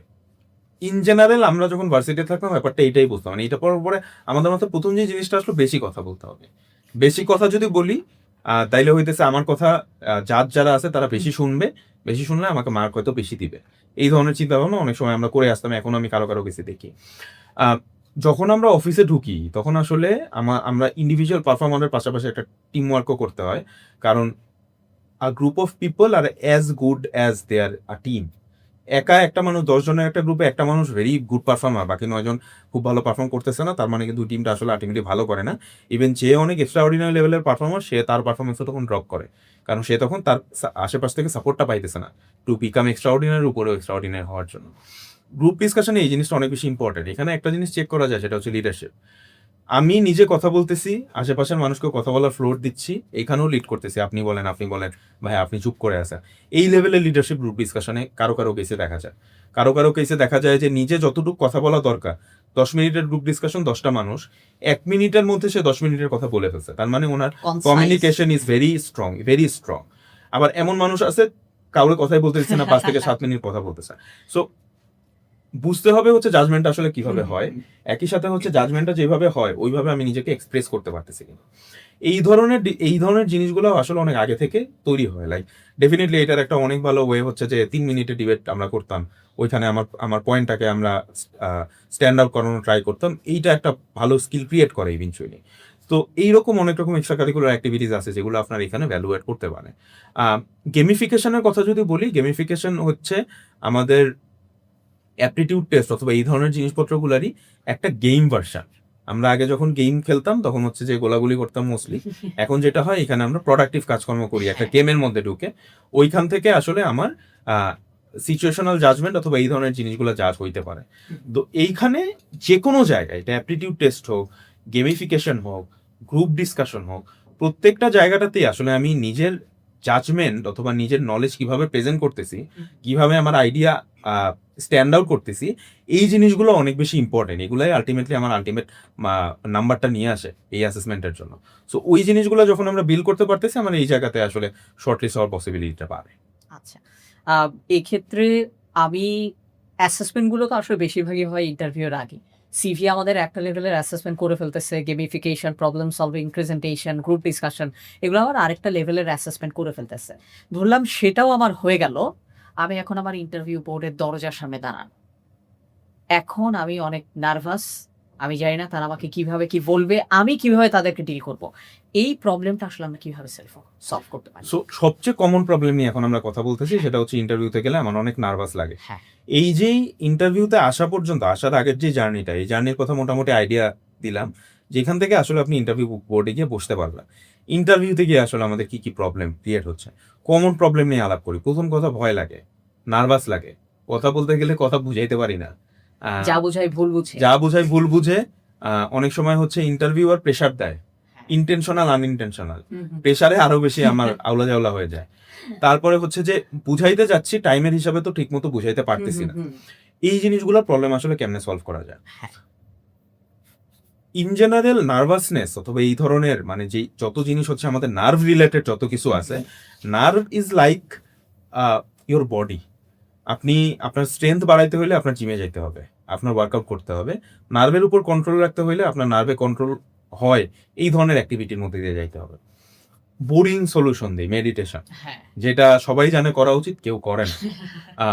তা এই ধরনের সলিউশন তো অবশ্যই আছে, এগুলো যেহেতু ম্যাক্সিমাম মানুষ করবে না, এগুলো নিয়ে বেশি কথা বলে আসলে লাভ নাই। সুবিধা হচ্ছে যখন আমরা এক্সট্রা কারিকুলার অ্যাক্টিভিটিস অথবা পার্ট টাইম জব করে আসবো, আমাদের কিন্তু মোটামুটি একটা আইডিয়া হয়ে যাবে যে স্টেক হোল্ডার আসলে কেমনে ডিল করতে হয় অথবা একটা ইন্টারভিউ কিভাবে ফেস করতে হয়। একই কাজ যখন আমরা বারবার করতে থাকি, ওইটার নার্ভাসনেস কিন্তু আমাদের অটোমেটিক কমে যায়। তো এই জিনিসগুলো যখন আমরা আগে থেকে সলভ মানে ফেস করে আসবো, আমাদের এই ধরনের প্রবলেম কিন্তু সলভ হয়ে যাবে। শুধুমাত্র ফ্রেশ গ্র্যাডদের জন্য না, যারা জব করতেছে তারাও কিন্তু ইন্টারভিউতে গিয়ে নার্ভাস হয়ে যায়। নাম্বার 1। নাম্বার 2 হচ্ছে interview itself is a practice as in, আমি যখন হচ্ছে এই ধরনের পডকাস্টে লাইক তুমি অ্যাঙ্করিং করতেছো, যতদিন প্র্যাকটিস থাকবে তোমার স্কিল ওইভাবে ডেভেলপ করবে। ফার্স্ট সিজনের পরে সেকেন্ড সিজনে যখন গ্যাপ হবে, ডেফিনেটলি সেকেন্ড সিজনের ফার্স্ট এপিসোডে গিয়ে তোমার একটা স্ট্রাগল হবে, আবার উঠতে হবে, রাইট? একই সাথে হচ্ছে প্রথমবার যখন করে মানুষ অনেক রকম নতুন ডেভেলপমেন্টের জায়গা পায়, ওই ডেভেলপমেন্টের জায়গাগুলো কিভাবে ডেভেলপ করতেছে এটার উপর ডিপেন্ড করে তার সেকেন্ড সিজন কেমন হবে। কোনো পডকাস্টের অ্যাকচুয়াল পডকাস্টে যাদের ক্যারিয়ার করছে, অলমোস্ট কেউই ফার্স্ট সিজনে সাকসেস পায় নাই, কারণ তারা প্রবলেম ওই সময় আসলে প্রবলেম বের করে সলভ করছে। ইন্টারভিউ সেম টাইপের জিনিস, ইন্টারভিউতে আমাদের প্রবলেম বের করে সলভ করতে হয়। আমার প্রবলেমটা কি? বেসিক প্রবলেম যেটা বললাম, আমি নার্ভাস হয়ে যাই। নার্ভাস যখন হচ্ছে আমার এই ধরনের প্রসেসের মধ্যে দিয়ে গেলে আমার অটোমেটিক নার্ভাসনেস কাটবে। কথা তো গুছায় বলতে পারতেছি না, কথা গুছায় বলতে হইলে আমার কথা গুছায় বলা, রাইট, কথা গুছায় বলা ইজ আ স্কিল। কেউ এই স্কিলটা নিয়ে আসে, কারো স্কিল গ্রো করতে হয়। যে স্কিল নিয়ে আসে সেও স্কিল গ্রো করায়, কারণ বেশি কথা বলা আর গুছায় কথা বলা এই দুইটা জিনিস আসলে ডিফারেন্ট। কত গুছায় আমরা কথা বলতে পারতেছি। আরেকটা জিনিস ভেরি ইম্পর্টেন্ট ইন্টারভিউর কেসে, যেটা আসলে সিভির কেসেও ইম্পর্টেন্ট, সেটা হচ্ছে এমনভাবে কথা বলা যেটা দিয়ে আসলে কোয়ান্টিফাই করা যায়। আমি ডিবেটিং ক্লাবের প্রেসিডেন্ট ছিলাম, এইরকম তো আরো 50 জন বাংলাদেশে ছিল। আমি স্ট্যান্ড আউট করি কিসে? আমি একটা ন্যাশনাল ডিবেট কম্পিটিশন নামাইছিলাম। ন্যাশনাল ডিবেট কম্পিটিশনও তো বছরে 50টার উপরে নামে, তোমারটা স্ট্যান্ড আউট করে কিসে? এইখানে প্রায় 50টার মতো ভার্সিটি পার্টিসিপেট করছে। এই যে স্ট্যান্ড আউট হয়ে গেল, 10টা ভার্সিটিও পার্টিসিপেট করতে পারে, 50টা ভার্সিটিও পার্টিসিপেট করতে পারে। এই নাম্বারটা নিয়ে কিন্তু ইন্টারভিউয়ার বুঝতেছে তোমার অর্গানাইজিং ক্যাপাসিটি কত দূর পর্যন্ত, কি লেভেলের প্রেশার তুমি নিয়ে আসছো। এরপরে বের হচ্ছে যে এটা আসলে কয় দিনের প্রোগ্রাম ছিল। একদিনের প্রোগ্রাম হইতে পারে, 3 দিনের প্রোগ্রাম হইতে পারে। প্রোগ্রামের মধ্যে হয়তো একটা কনসার্ট অ্যাড করে দিছি, তার মানে কিন্তু প্রেশার নতুন করে দাঁড়াইতেছে। কি পরিমাণ বাজেট ছিল, কত টাকা স্পন্সর আমি এই পার্টিকুলার প্রোগ্রামটার জন্য আনছিলাম। ম্যানেজমেন্টের একটা স্কিল চলে আসছে। রাইট, সো এইটার জন্য কি আমি 50,000 টাকা স্পন্সর আনছিলাম নাকি 5 লাখ টাকা নাকি 20 লাখ টাকা স্পন্সর আনছিলাম। অটোমেটিক কিন্তু যখন আমি যে কোয়ান্টিফাই করতেছি আমার এক্সপিরিয়েন্স, তখন আমি নিজেকে আরো ভালো মতো প্রুফ করতে পারতেছি আমি আসলে কি কাজ করে আসছি। এই জিনিসগুলো যখন আমি কোয়ান্টিফাই করে হচ্ছে আমাকে প্রেজেন্ট করবো, তখন কিন্তু আমাকে জাজ করাটা অনেক বেশি ইজি হবে।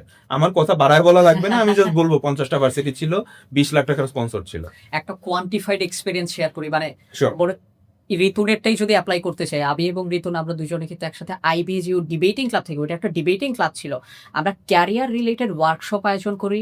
বাংলা লিঙ্ক সেই ওয়ার্কশপে আসে, 4 জন স্পিকার সেখানে বিভিন্ন প্রতিষ্ঠান থেকে আসে, এবং একই সাথে প্রায় 300-র কাছাকাছি স্টুডেন্টদেরকে আমরা সেই প্রতিষ্ঠান থেকে বা সেই ওয়ার্কশপ থেকে আমরা বেনিফিটেড করার চেষ্টা করি। সো আবার এনটিটি কে কে ছিল, রিসোর্স পার্সন কে কে ছিল, কারা কারা বেনিফিটেড ছিল এবং কোন টাইপের প্রোগ্রাম আমরা আসলে নামিয়েছি, সবকিছুই কিন্তু আসলে কোয়ান্টিফাই কিংবা স্পেসিফাই করার আসলে একটা প্রসেসের অংশ হিসেবে। জাস্ট একটা এক্সাম্পল শেয়ার করলাম, প্লাস আমাদের একটু স্মৃতিচারণাটাও করে ফেললাম। এখন আমি যদি কোয়ান্টিফাই করি, এই জায়গাটা আমার কাছে খুব ভালো লাগছে এই কারণে যে মানুষ অপিনিয়নকে রিজেক্ট করতে পারে বাট ফ্যাক্টকে রিজেক্ট করতে পারে না। যখন আমি কোয়ান্টিটি দেখাচ্ছি যে আমি কোনো একটা কাজ করে 10 দিন প্রসেসিং টাইম কমিয়েছি, কাস্টমারের আমি রিটেনশন রেট আমি 20% বাড়িয়েছি, তখন আমার আসলে রিজেকশনের হারটা কমে যাওয়ার সম্ভাবনা অনেক বেড়ে যায়। অনেক প্রিপারেশন নিলাম, অনেক চেষ্টা করার পরও হয় আমার ভুল, নয় কোনো না কোনো সিচুয়েশনাল কারণে রিজেকশন খেয়ে গেলাম। এখন আমি কি করব? এইখানে একটা অনেক বড় জিনিস মানুষের লাগে, সেটা হচ্ছে সেলফ অ্যাওয়ারনেস। সেলফ অ্যাওয়ারনেসটা আমার কাছে মনে হয় প্রফেশনাল পার্সোনাল লাইফে দুটা জায়গাতে অনেক বেশি ইম্পর্টেন্ট। সেলফ অ্যাওয়ারনেসটা ইভেন ইন্টারভিউতেও ইম্পর্টেন্ট, ইভেন সিভি রাইটিংয়ের কেসেও ইম্পর্টেন্ট। সেলফ অ্যাওয়ারনেসটা কেন ইম্পর্টেন্ট, সেটা হচ্ছে আমি অ্যাজ আ মানুষ আমি আসলে 100% পারফেক্ট না। আমার আসলে বুঝতে হবে আমি কি পারি, আমি কি পারি না। সোজা ভাষায় এক্সাম্পল দিই, ধরো কোনো একটা পার্টিকুলার খাবার কনজিউম করলে তোমার অ্যাসিডিটির প্রবলেম হয়, তার মানে হচ্ছে যে এই এক্স্যাক্টলি এই অ্যাসিডিটির প্রবলেম কিন্তু তোমার কমবে না। হ্যাঁ, তুমি খাবা না, অথবা জিনিসটা যদি অনেক মজা হয় তুমি একটা সিস্টেমেটিক ওয়েতে খাবা, পরিমাণ কম, ওটার পরপরই বাফার কোনো কিছু খেয়ে কিছু খেয়ে ফেলা। এটার পরে আমার হয়তো একটা মেডিসিন খাইতে হয়, এটা নেওয়া। আমার দেখতে হবে যে এটার সপ্তাহে একদিন খাইলে হয়তো ওকে, অথবা একদিন খাইলেও ঝামেলাও যদি হয়, মাসে একদিন ওকে। আমার ওই কনসিয়াসনেস ক্রিয়েট করা, মানুষ হিসাবে আমাদের এই কনসিয়াসনেসটা জানতে হবে যে আমার স্ট্রেংথ কোথায়, আমার উইকনেস কোথায়। এইখানেই টেল আস অ্যাবাউট ইউর উইকনেস, এই প্রশ্নটা কমনলি ইন্টারভিউতে করে, এই প্রশ্ন উত্তর কিভাবে দিবে মানুষ? So tell us about your weakness, অথবা এমন একটা উইকনেসের কথা বলেন যেটা নিয়ে আপনি কনসার্ন। 50% অফ দ্য টাইম যেই অ্যান্সারটা আমি পাই সেটা হচ্ছে আই এম আ পারফেকশনিস্ট। আমি তো পারফেকশন নিয়ে কাজ করি যে আমার কাজ স্লো হয়ে যায়। আজকাল আমি যেটা করি, ইন্টারভিউতে যখন এই কোশ্চেনটা করি, করার সাথে বলি যে ভাই এই অ্যান্সারটা দিবেন না, অন্য কোনো অ্যান্সার দেয়। উইকনেসের কেসে যেটা, সেটা হচ্ছে যে উইকনেসের কেসে আসলে আমরা আসলে উইকনেসটার কথাই মানুষকে শেয়ার করি, যেটার ব্যাপারে I am very well aware. অনেক রকম উইকনেস থাকতে পারে, সেটা হচ্ছে যে উইকনেস থাকতে পারে আমার ধৈর্য কম, অথবা হচ্ছে আমি তাড়াতাড়ি ব্রেকডাউন করি, আমার টেম্পারমেন্ট ইস্যু আছে, আমার ফোকাসিং ইস্যু আছে, এইরকম অনেক রকম উইকনেস থাকতে পারে। যেইটা ইম্পর্টেন্ট সেটা হচ্ছে যে মানে ভেরি লাইকলি যেই উইকনেস আপনার আছে, মানে হাই চান্স আপনার সামনে যারা বসে আছে তাদেরও এই উইকনেস আছে, অথবা কোনো এককালে ছিল। যেটা ইম্পর্টেন্ট উইকনেস মিটিগেট করার জন্য আসলে আপনি কি করতেছেন। আপনার কি টেম্পারমেন্ট ইস্যু, সো আপনি টেম্পারমেন্ট ইস্যুর জন্য কি মেডিটেশন করেন? আপনার হচ্ছে যে কথা গুছায় বলতে পারেন না, আপনি কি একা একা কথা বলার প্র্যাকটিস করেন, অথবা পাবলিক স্পিকিং টেকনিকগুলো প্র্যাকটিস করেন? আপনার হচ্ছে যে ডেটা রিলেটেড ইস্যু, অথবা অ্যাটেনশন টু ডিটেইল, এই ধরনের প্রবলেমগুলো আছে, সো আপনি কি ডেটা নিয়ে আরো বেশি কাজ করেন কিনা আগের চেয়ে, এন্ড নিজের যখন একটা কাজ করেন এটা একবারের জায়গায় 5 বার চেক করেন কিনা, যেন এখানে কোনো ভুল না হয়। এই জিনিসগুলো আসলে শুনতে চাই। আমি একটু কোশ্চেনিং সাইকোলজিটা বলি যে আসলে যখন ইন্টারভিউ বোর্ডে আপনাকে জিজ্ঞেস করা হয় আপনার উইকনেসটা কি, এর মানে কিন্তু তারা শুধুমাত্র তার উইকনেস সম্পর্কে জানতে চাচ্ছে এটা না, তারা দুটো জিনিস দেখতে চায়। এক, আপনি আপনার নিজেকে কতটা চেনেন, যে আপনার নিজের উইকনেস নিয়ে আপনার নিজের একটা জানাশোনা আছে কিনা। আর সেকেন্ড, এইটাকে আপনি আসলে কিভাবে সমাধান করছেন, আপনার নিজের উইকনেসকে আসলে আপনার কন্ট্রোলে আছে কিনা। সো আপনি নিজেকে যদি চেনেন এবং আপনি যদি সেটাকে কন্ট্রোল করতে পারেন, your weakness is not a weakness at all. এইখানে একটু ডিফার করি, your weakness is not a weakness at all, ব্যাপারটা আসলে এরকম না। ব্যাপারটা হচ্ছে your weakness is a weakness which you are well aware of, এবং যেটার একটা সলিউশনের দিকে আপনি যাচ্ছেন। যখন আমি জানি যে আমার এই জায়গাতে দুর্বলতা আছে, আমার কিন্তু ওই দুর্বলতার কারণে ভুল করার পসিবিলিটি কমে। সো ঋতু- এই জানাটা ইজ ভেরি ইম্পর্টেন্ট। ঋতুন এই জায়গাটা অনেক ভালো বলছে, এটা আপনারা রিল আকারেও পরবর্তীতে দেখতে পারবেন। এখন এই যে রিজেকশন এবং সেলফ ডাউটে উইকনেসের এই জিনিসটা আসলো, আহ, আমরা আসলে রিজেকশনের অনেক কিছু আমাদের হাতে থাকে না। এইটাই জাস্ট আমরা জানি, আমরা ফ্যাকচুয়াল কথা বলবো। একটু তোমার কাছ থেকে আমি এখানে ফিলোসফিক্যাল কথা কুইকলি শুনতে যাব। সেলফ ডাউট আমি দূর করবো কেমনে? তুমি কিভাবে এটা সেলফ ডাউট দূর করার জন্য, সেলফ ডাউট বলতে আসলে আমরা কি বুঝি, হ্যাঁ। এটার এক্সপ্লেনেশন এটা তুমি নিয়ে অনেক দাও। ডাউট আছে। হ্যাঁ, এটার এক্সপ্লেনেশন তুমি দাও যে একটা মানুষের আচ্ছা। সেলফ ডাউট আসলে জিনিসটা কি? সেলফ ডাউট কয়েকটা ওয়েতে হতে পারে। একটা হতে পারে যে আমি নিজেকে যেই লেভেলে মনে করতেছি আমি হয়তো আসলে সেই লেভেলে না। আমি নিজেকে যতটুকু কেপেবল ভাবতেছি আমি ততটুকু কেপেবল না। আমি একটা কাজ ভাবতেছি আমি করতে পারবো, আমি করতে পারতেছি না। That's a self doubt. আমি নিজেকে গ্যারান্টি করতে পারতেছি না যে আমি কাজের রেজাল্ট আমি নিয়ে আসতে পারবো। আরেকটা আছে, সেটা হচ্ছে নিজেকে ব্লেম করা। আমি যদি একটা কাজ করতে না পারি, এটার পিছনে নিশ্চয়ই আমারই দোষ ছিল। এইখানে This is how I define নানান self-doubt. রকম হচ্ছে সাইকোলজিক্যাল প্রবলেম থাকতে পারে, হ্যাঁ। এবং ডেফিনেটলি এখানে ফ্যাকচুয়াল ইস্যুও থাকতে পারে। হ্যাঁ। দুইটাই থাকতে পারে। কয়েক রকম জিনিস হইতে পারে, একটা হচ্ছে ইনফিরিয়রিটি কমপ্লেক্সে ভোগা অথবা সুপিরিয়রিটি কমপ্লেক্সে ভোগা, দুইটাই আসলে প্রবলেম। আমি যেই জিনিসটা পারি না এটা নিয়ে আমার সুপিরিয়রিটি কমপ্লেক্সে ভোগাও সমস্যা, আবার যেটা পারি এটা নিয়ে ইনফিরিয়র হওয়াটাও সমস্যা। সবচেয়ে বড় সমস্যা হচ্ছে সেই ধরনের মানুষ, এরকম মানুষ আমি দেখছি যেটা নিয়ে তার সুপেরিয়র হওয়া উচিত এইটা নিয়ে সে ইনফিরিয়র ফেল করে, এবং ইনফিরিয়র যেটা নিয়ে করা উচিত সুপেরিয়র ওইটা ফেল নিয়ে করে। superior feel। Is the psychological problem. এটা আমি এক্সট্রিম কেস বললাম। নর্মাল কেস কি? নর্মাল কেস হচ্ছে সেলফ ডাউটে আসলে ওই জায়গায় নিজেকে সন্দেহ করা, আমি আসলেই পারবো কিনা। আপনি যদি না করেন তাহলে তো পারবেন না। হ্যাঁ। এখন সাঁতার শেখার জন্য একাডেমি আছে, সুইমিং পুল আছে, ইত্যাদি আছে। আমরা যদি আমাদের বাবাদের কাছে গিয়ে জিজ্ঞেস করি তোমার সাঁতার কেমনে শিখাইছিল, পুকুরের মধ্যে নিয়ে দিছিল, চুবাইছিল, শুধু ধাক্কা দিয়ে ফালায় না, তাদের মানে থ্রো করতো, বল যেভাবে হ্যাঁ। সাইড লাইন থেকে ফুটবল থ্রো করে তাদেরকে থ্রো করতো, আশেপাশে মানুষ থাকতো, কেউ কিন্তু মারা যেত না, তারা পানি খাইতো। এক্সট্রিম কেসে হচ্ছে তাদের চ্যালেঞ্জিং সিচুয়েশনে ফালাই দিত যে না শিখার কই যাবা, এইভাবে করতে করতে কয়েক গ্যালন পানি খাওয়ার পরে কাজটা শিখতো। এখনকার সময়ে এসে আসলে এইভাবে আর সাঁতার শিখা হয় না, কিন্তু এখনো কিন্তু পানি খেয়েই সাঁতার শিখে। হ্যাঁ, কারণ তখন তো বাপ করতো, এখন তো একাডেমি করে। সো এখনকার সময় যেটা হয় সেটা হচ্ছে এখনো কিন্তু তারা একটা চ্যালেঞ্জিং বা প্রেশার বানানো সিচুয়েশনে ফেলতেছে। যে কোনো রকম প্রেশার বিল্ডিং সিচুয়েশনে আপনি তখনই ভালো করবেন যখন এই প্রেশার আপনি বহুদিন ধরে নিয়ে আসতেছেন। আপনি দেখবেন যে যারা হচ্ছে জবে আছে, প্রিপেয়ার করে, রাইট, এন্ড প্রপারলি প্রেশারটা নিতে জানতে হবে। প্রেশার নেওয়ারও অনেক টেকনিক আছে, সব প্রেশার নিলেও সমস্যা আছে, এন্ড প্রেশার নেওয়ার টেকনিক আছে। এখন এই যে ইনফিরিয়রিটি কমপ্লেক্স বা সেলফ ডাউট, আমি আসলে পারবো কিনা, আপনার এটা করতে হবে। করার পরে যেটা হবে সেটা হচ্ছে আপনি ফিল করবেন, এন্ড আপনার স্যাটিসফাইড রেজাল্ট পাবেন না। আমি যদি বলি, আমি সেলফ ডাউট আমার জায়গা থেকে দূর করি সেলফ অ্যাসেসমেন্টের মাধ্যমে। রাইট, সেলফ অ্যাসেসমেন্টের মাধ্যমে বুঝি এটা আমি পারি, ওকে পারি, এটা আমি পারি না তো পারি না। রাইট, এই অ্যাসেসমেন্টই আমার মনে হয় অনেকটা ডাউট আসলে দূর করে দেয়। রাইট। এখন যেই জিনিস আমি পারি না, যখন আমি অ্যাসেসমেন্ট করে বাই করলাম আমি এটা পারি না, এর মধ্যে কিছু জিনিস আছে যেটা পারাটা ইম্পর্টেন্ট, তখন আমার ওগুলো শিখতে হবে। এক্স্যাক্টলি। একই সাথে অ্যাসেসমেন্টের প্রসেসটা বানানো খুবই ইম্পর্টেন্ট। অ্যাসেসমেন্টের প্রসেস এক এক মানুষের এক এক রকম হইতে পারে, সবার আসলে সমান টাইপের হবে না। তো আমি কাজটা করলাম, কাজটা করার পরে যখন দেখলাম আমার কাজটা আসলে হচ্ছে, তার মানে তো আমি পারি। তাইলে পারতে পারতে দেখা যাবে যে এইখানে তার মানে আমার কনফিডেন্স ইস্যু আছে, স্কিল ইস্যু নাই। আমি যখন দেখতেছি যে করতে গিয়ে দেখলাম পারতেছি না অথবা পার্সিয়ালি পারতেছি, তার মানে কনফিডেন্স এবং স্কিল ইস্যু দুইটাই আছে। কনফিডেন্স বিল্ড হয় স্কিলের মধ্যে দিয়ে, এবং কনফিডেন্স বিল্ড হয় আপনার এক্সপেরিয়েন্সের মধ্যে দিয়ে। Right. মানে আমরা যেটা বলি আত্মবিশ্বাস, এটা শুরুই হচ্ছে মানে আমার নিজের ট্র্যাক রেকর্ড, আমার নিজের প্রস্তুতি তো আসলে আমার কনফিডেন্সের উৎস। কনফিডেন্স কিন্তু কোনো স্কিল না, না, confidence itself is a output. আমি যখন একটা প্রসেসের মধ্যে দিয়ে যাইতেছি তখন যেই জিনিসটা বের হচ্ছে এইটা হচ্ছে কনফিডেন্স। লাইক আমি চানাচুর বানাইতেছি, চানাচুর বানানোর জন্য আমার আটা লাগবে, তেল লাগবে, বাদাম লাগবে, এটা একটা প্রসেসের মধ্যে দিয়ে গিয়ে চানাচুরটা ফাইনালি প্রিপেয়ার হইতেছে। কনফিডেন্স হচ্ছে এইরকম একটা final product. So final product কখনোই আপনার ইনিশিয়াল লাইফে থাকে না। এই জিনিসটা এইখানে আরো একটা প্রবলেম আছে, সেটা হচ্ছে যে ইনিশিয়াল লাইফে তোমার যেই কনফিডেন্সটা থাকে টু সাম এক্সটেন্ট এটা একটা ওভার কনফিডেন্স অথবা আনপলিশড কনফিডেন্স হইতে পারে। গান গাইতে পারে না, গান গায়ে দিচ্ছে, এরকম কেস কিন্তু আমরা ভার্সিটিতে প্রচুর দেখি, স্পেশালি ফার্স্ট সেকেন্ড ইয়ারে। গান গাইতে পারতেছে না, গান গাচ্ছে মাইকে, সবাই মিলে টিজ করতেছে ওয়ান্স মোর, সে আবার গাচ্ছে। এরকম হইছে আমাদের নিজের চোখে দেখা ঘটনা। তো এইরকম ঘটনা, তার মানে হচ্ছে মানে কনফিডেন্স থাকাটাও কিন্তু একটা সমস্যা যদি কনফিডেন্সটা তোমার পলিশ না হয়। সো এই যে কনফিডেন্স নামের আউটপুটটা, এই আউটপুটটা আসলে প্রপার একটা ইনপুটের মধ্যে দিয়ে বের করতে হবে। আমার মতে 10 যদি কনফিডেন্সের হাইয়েস্ট লেভেল হয়, 8-9 পর্যন্ত এনাফ। একটু কনফিডেন্স লেস থাকা ভালো, এটা আমাকে কনশাস করবে আর Right. কোথায় কোথায় ডেভেলপ Right. করতে হবে Exactly. কেয়ারফুলনেস এর জায়গায়।